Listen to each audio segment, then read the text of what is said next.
Hi guys, in today's video I will show you how to combine a motion and a temperature sensor in one HOMEKIT device. As always, you need to have installed a virtual environment for the HOMEKIT development.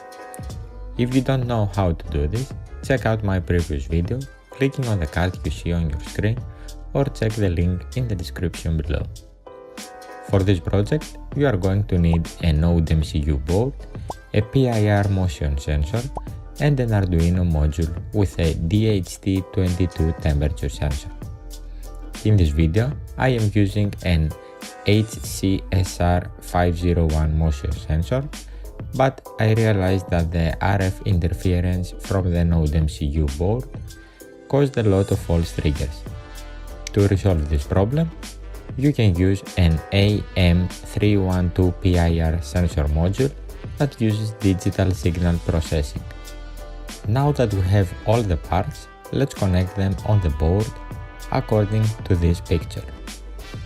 Some modules have different pin order, so pay attention when you connect them on the board.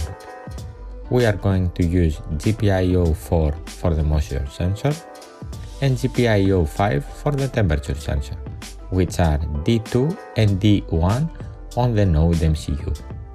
Now, let's download the code for the multisensor HOMEKIT accessory.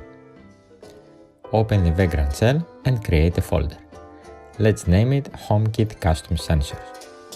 Now, navigate into that folder and enter this command. Don't forget to type the dot at the end of the command. When the download has finished, build the multisensor firmware using the make command.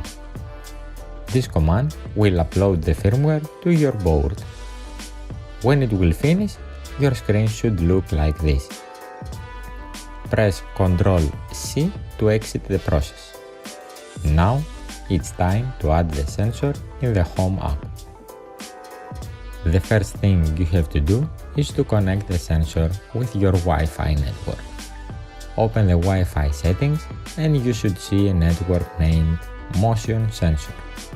Connect to this network and a pop-up page will appear with a list of all the nearby Wi-Fi networks. Select your home network, enter the Wi-Fi password and press connect. Your phone should be disconnected from the motion sensor network and reconnect to your home network. Now open the Home app and follow the on-screen instructions to add the motion sensor. If this video helped you, press the like button and don't forget to subscribe. Thanks for watching.